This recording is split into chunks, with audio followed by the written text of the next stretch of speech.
The WWE Universe bid a heartfelt goodbye to Daniel Bryan. Mark Henry became a unicorn, and Goldust got possessed by Jimi Hendrix. What am I talking about? Well, these are all things that happened on Monday Night Raw, and we're getting ready to talk about that and more right here on WGS-TV. Hey, YouTube, are you ready for your hot tag? Because if you are, it's definitely time to warp. What's up, guys? This is Victor Morbius here. Face paint or no face paint, you're still watching WGS-TV. Start.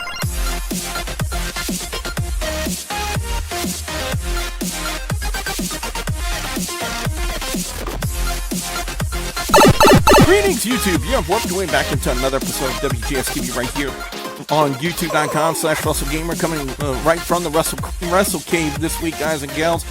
I'm your friendly neighborhood Wrestle Gamer, Double B Bully Boudreaux, and what we're going to be doing on this video in particular, guys and gals, we're going to be taking a look back at Monday Night Raw, talk about the matches, the segments, and give my thoughts and opinions on it. I'm flying solo this week, so I do apologize to Rick and the other guys about that, but you guys can always voice your opinions on what's going on in the wrestling industry by going to facebook.com/WGS-TV or in the comments section, in particular for this week's Monday Night Raw review. So with that being said, guys and gals, let's go ahead and get started.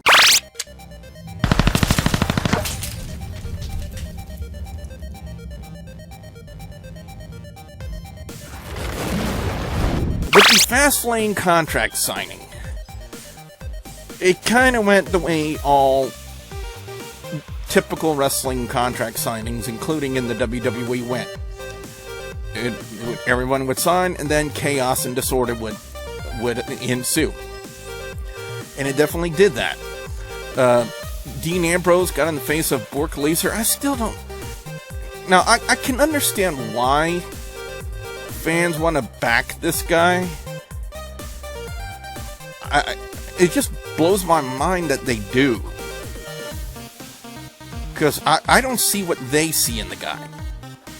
I'm just saying. Now, I know he's a big name in the industry. My question is why? That's all I got to say about that. Brock Lesnar would end up basically hurling Dean Ambrose across the table, would then throw the table at Roman Reigns, and then for the second time, F5 Dean Ambrose. And apparently, there are a lot of Brock Lesnar supporters now because of that, because I've noticed on a couple of the Dean Ambrose pages, they're now saying that Dean Ambrose had it coming, that Dean Ambrose shouldn't mess with Beast, and the Beast is better than Dean Ambrose, and so on and so forth. And that's pretty much how I'm going to leave it at that. You know, I really don't have a perfect response to that.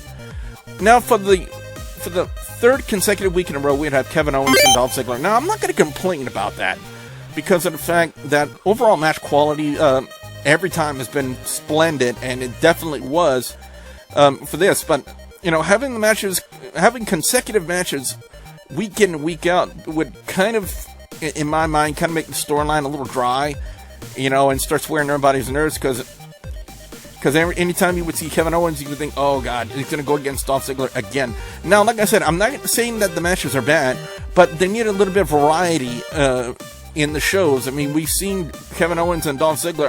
I think this is the third week in a row that these two have had a match.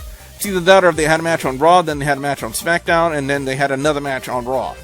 So, I don't know if they're doing like a best of 7 series. I really don't understand the direction they're going with it, but that's the way it's going to happen. Dolph Ziggler ended up using a dirty pin on Kevin Owens to pick up the win. Up next, we would have Charlotte and Alicia Fox. Why? I don't know. We had that on SmackDown, and basically, it was pretty much the same thing that it was on SmackDown. Charlotte would lock on the figure 8 on Alicia Fox to get the victory. I'm sorry if I'm sounding a little bit annoyed, but when I think back to how lame the goddamn commentary was last night, Monday Night Raw, and the blatant no-calling spots, it just irritates me. And I've voiced my opinions many a time about how lackluster commentary is in WWE, and to me, it's just utterly disgraceful. You know, that's the only thing I can say about that. Now, with the whole MizTV becoming the highlight reel thing, I kind of saw that coming in a sense. Now, I'm not saying it wasn't entertaining, but you can almost see it coming a mile away that, you know, with two guys that have talk shows of sorts in WWE, that one's going to try to take over the other, and Jericho ended up taking over MizTV and making it become the highlight reel. And I love the fact that he still used the potted plant and the stool, and that he referenced Dean Ambrose and Roman Reigns in it. I love that because that's really added for comedic value, and Jericho has that ability on the mic to actually add that comedic value to his promos. What would ended up happening would be like a confrontation between the two. AJ Styles would also be inserted into the mix. And basically, it first became a beatdown of The Miz, and then it became a confrontation between AJ Styles and Chris Jericho. Miz would try to get involved, and Miz would end up, once again, getting beat down.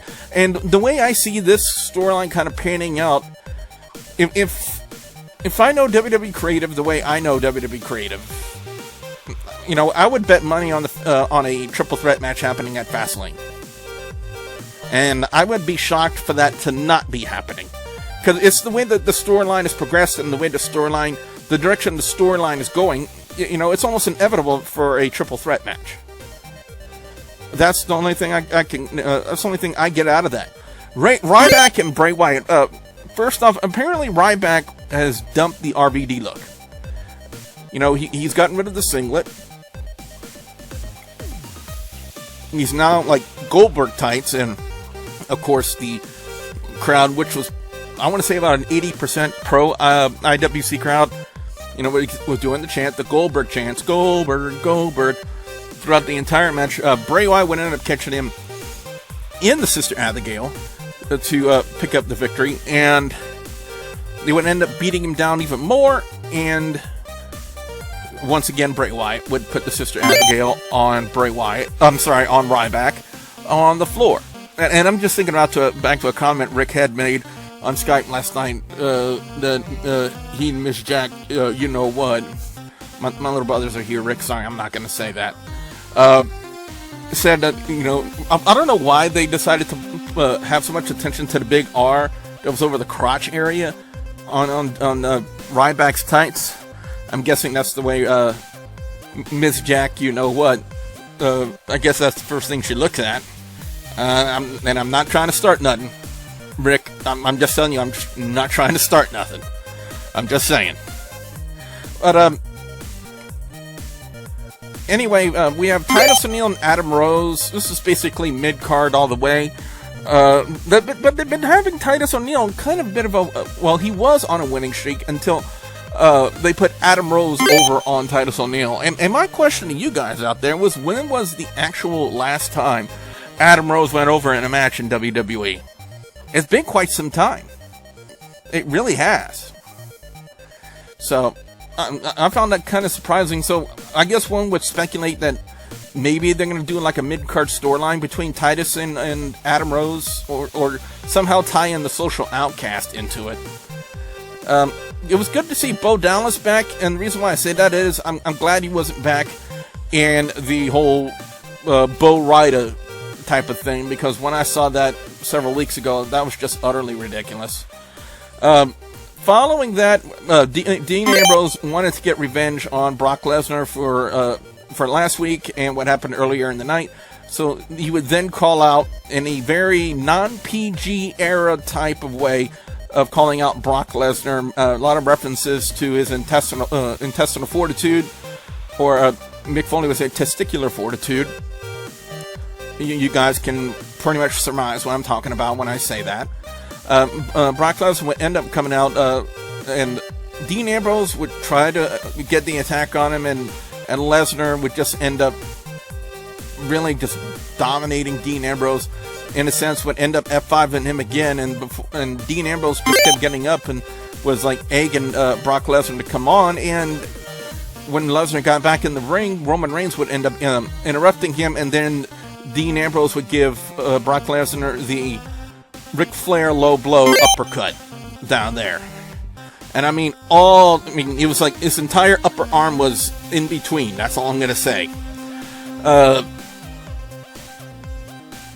Was Brock Lesnar ready for that? Was he? Because for some reason, Lesnar can't sell that good. When he had that uppercut, you know, he really looked like he was in pain. I wonder if he was really expecting that. Because if he was expecting it, then he probably would have had some protective wear, if you know what I'm talking about. And he really didn't look like he was prepared for it. I could be just guessing. I could be making a mountain out of a molehill, but I'm just saying. You know, Bork Laser's never been really good on... pardon me. Burp number 1 on this week's Raw review. When it comes to grape soda, that happens. Bork Laser's never really been good on selling very well, and to me, it looked more like he was an actual pain than he was actually trying to sell a low blow. Sin Cara is back, so the Lucha Dragons are back, and they took on Alberto Del Rio and Rusev. I have absolutely no idea, you know, how long they're going to keep King Barrett out of the ring. You know, he was injured about a month ago. I'm not exactly sure as to the severity of the injury, you know, how long they're going to keep him out. He looks like he's in good shape, you know, and he looks like he's ready to go. So I really don't understand why WWE isn't giving him the green light. But it was, for what it was, a good tag match. Del Rio would end up hitting the turnbuckle double stomp on Kalisto to pick up the win. And that's kind of odd because then it would also advertise quite a bit about the United States Championship match we're going to have at Fastlane, and which what one would hope would be the conclusion of the storyline between Rusev, I'm sorry, not Rusev, Del Rio and Kalisto. Now we would have Becky Lynch taking on Tamina with Sasha Banks on commentary. You know, I hate to call out the paranormal investigator, the SOB Andy, out on something, but you know, last night on Skype he thought he was making a comparison. You know, he thought he was actually talking about Eva Marie when Sasha Banks was out there. Sasha Banks is not on Total Divas. It's Eva Marie, and the way when he started describing the way she looked, and the one thing I just don't understand is why Andy doesn't see the appeal of Sasha Banks. Maybe it's for the same reason why I don't see the appeal of Brock Lesnar to the majority of the IWC fans out there. You know, maybe we're both in that same boat, in that same category when it comes to those two. That we don't see what other fans see in a particular person. Sasha Banks definitely is smoking hot. You know, we can't, there's no way anyone can deny that. But she was there to put over the whole feud that's starting between her and Becky Lynch and Team Bad, Tamina and Naomi, and she was doing a pretty good job. She would end up getting clocked, I mean, really, really good by Naomi on the outside during the match. Becky Lynch would end up coming to make the save and would end up eating a super kick from Tamina for her troubles. Overall, again, ever since the NXT Divas have made their debut on the main roster, the overall quality of the Divas matches have really improved. Now, I had to take a swig of that soda to talk about this. The 8-man tag team tables match. Now, it was originally billed as a tables match between the Usos and the New Day. Backstage, the Dudley Boys would come and say, hey, we want a piece of the New Day. You know, we came back to WWE to get at the New Day, and the tables match is our match. You know, let's turn it into an 8-man. And the matchup ended up being an official, and lo and behold, the one guy that I did not expect to be the 4th man in the New Day team was Mark Henry, and he actually put on the unicorn horn. And when he made the entrance, he was doing the Kofi Kingston clap. And I was looking at that like, oh my god. That's why I love the New Day so much. You know, whenever you see these guys, you know, they're a bunch of characters, and you just can't help but, you know, those are the kind of guys that you love to hate, you know, because you love to see them because they're so fantastically entertaining, and at the same time they're heels, and you're supposed to hate them. So that's why I kind of made the analogy of, you know, you have to love to hate these guys. Now, apparently there was a little bit of a situation, a little bit of a miscue. Mark Henry would end up walking out on the New Day, which kind of would, you know, leave them vulnerable to the New Day. I'm sorry, to the Usos and the Dudley Boys. And the finish of the match would come with the Dudley Boys 3D'ing Big E through a table to pick up the win. Now, you think that after all that action, everything would be done, the match would be over and whatnot, there would be no other things to talk about when it pertains to this. You would be dead wrong if you did not see Monday Night Raw last night, and let me inform you as to what happened. The Dudley Boys have turned heel and attacked the Usos and end up putting the Usos both through tables. And Bubba Ray brought out his Bully Ray, if you kind of get what I'm saying, by yelling at them, "Do you know who we are?" And of course that was a line he used oh so frequently in TNA when he turned heel. "Do you know who I am?" And now he's brought it into WWE. "Do you know who we are?" And I don't think it's a fresh change, because they really don't have any good heel. I think the New Day, in a sense, might be the only, like upper mid-card heel tag team in WWE right now, other than the New Day. And they need to really have a team that fans to hate, and I think the Dudley Boys can be that team. They've been it before, and I'm pretty sure they can be it again. Cody, I know what you're thinking. Do not move until I'm done. I know you want to leave, but I'm almost done with the review. Now, the whole Daniel Bryan situation. As I'm getting a notification here on the old phone. Now, the whole Daniel Bryan situation indeed is a very sad situation, to say the least. I saw Daniel Bryan from when he first started in WWE, and then completely rise throughout the company, rise to soaring popularity. One of the most over guys I've seen in WWE in quite some time. And his career just to be cut short. I'm talking about his in-ring career just to be cut as short as it was. He's younger than me. He's 34. I'm 35. And his career is just cut tragically short, because I know he had so much more left to give in the ring, and you can kind of see that during his speech last night. He was very emotional about that, and I don't blame him. I've always been a fan of the guy. I've always respected him.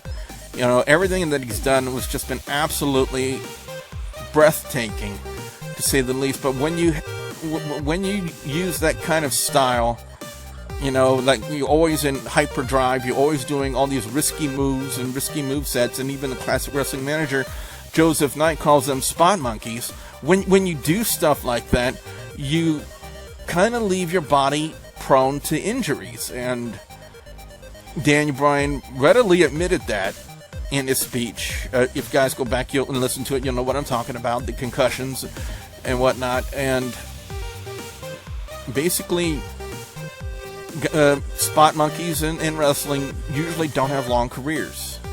Now, I really don't think Daniel Bryan deserves the classification of spot monkey in that sense, but he was always doing these over-the-top dangerous spots in the ring, which would leave him prone to injury. So it was kind of expected that sooner or later it was going to catch up with them, and unfortunately at the age of 34 it's caught up with him. I gotta say, it's sad to see the guy go in the ring, because like I said before, he's got so much more left to give, and I really don't know what else to say. Now, on the Facebook page last night, I asked for you guys out there to send me your top 3 favorite Daniel Bryan matches, and for me to read here on the review. Now, and as of late, you guys really haven't been talking to me too much on Facebook. I really want to get that started again, but a couple of the guys from Hardcore Wrestling Radio and here on WGS-TV sent in their thoughts. First off, I'm going to go to James from the Big Easy, and what he put is his top 3 was number 1, the triple threat match at WrestleMania 30. Besides being there, it was a great moment for Daniel Bryan. Hey, James, I was there too. Number 2 was SummerSlam 2013 versus John Cena. The match helped Bryan to be at the top. Yeah, I can agree with that. And then third one, Over the Limit 2012 versus CM Punk. Mentioned the beginning of the Love Triangle storyline, but two are great competitors in a great match. And again, there's really no argument from yours truly about that. And as I'm going through here, you know, and that's one thing I kind of miss with you guys on social media is that interactivity. I really don't know why you guys don't interact with me anymore on the Facebook page, and that's one thing I like to do on here, you know, is hear back from you guys and give you guys a chance to voice your opinions, as Facebook on my mobile phone is being such a you-know-what. Where is... Well, let me just go to the group sections here. It's kind of hard to be prepared for that, especially when using such a thing. I am trying to... And another thing I also liked, I noticed on WWE's YouTube channel that they had everyone's reactions to... where's my post on here, Rick? Did you delete it?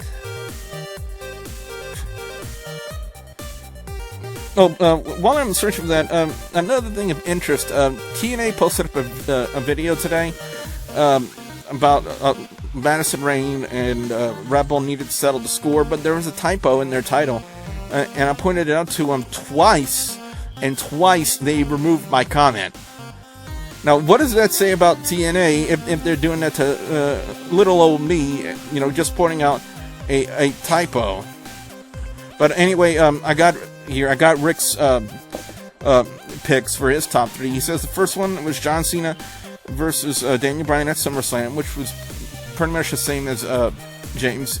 Punk and Bryan 2012 Over the Limit, and then Triple H and Daniels at WrestleMania 30. So again, some really, really good matches. But whenever I do live play-by-play coverage on the Facebook page, guys and gals, I always give you guys the opportunity to voice your opinions on the particular show on Facebook. So hopefully we can guys get that up starting and get that going as well again. Overall score on Monday Night Raw really wasn't that exciting of a show. You know, it was relatively dedicated to Daniel Bryan. I'm not going to complain about that, but you know, it really kind of sucked the energy out of the show. But again, it was really sad to see him go. I'm going to give his segment, Daniel Bryan's segment, best segment of the night, out of respect for him. He's accomplished so much and so forth, and so much in WWE, and you know, he's probably going to have a backstage WWE role or an on-camera role of some sort with WWE. You know, I really don't think this is going to be the last time we see Daniel Bryan. You know, the guy can pretty much work it on the microphone. So I really would like to see him have an on-camera role in WWE. He can do it, definitely.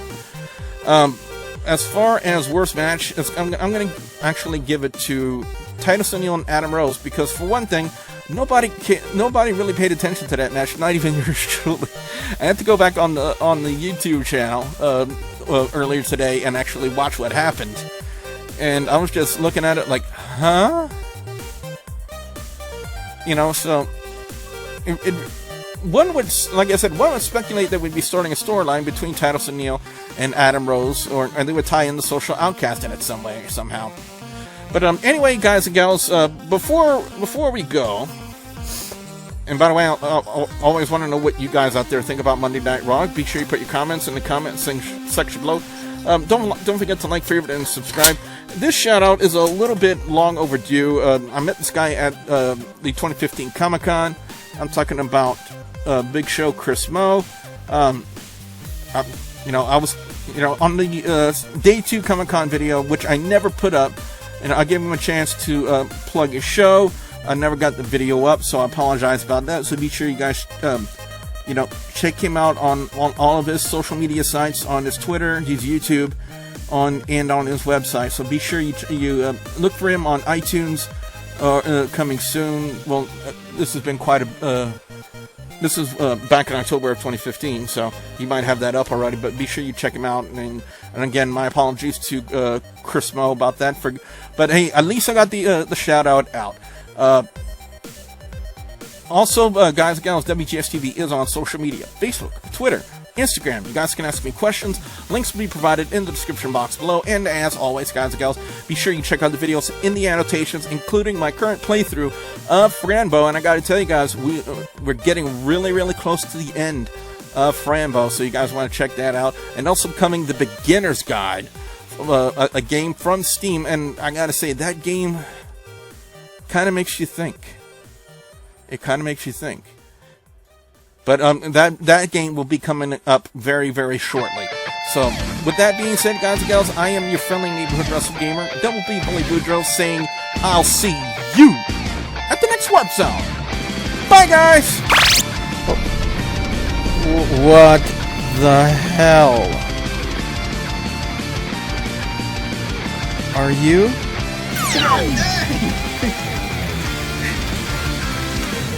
He's laughing because I'm getting frustrated. Oh, man.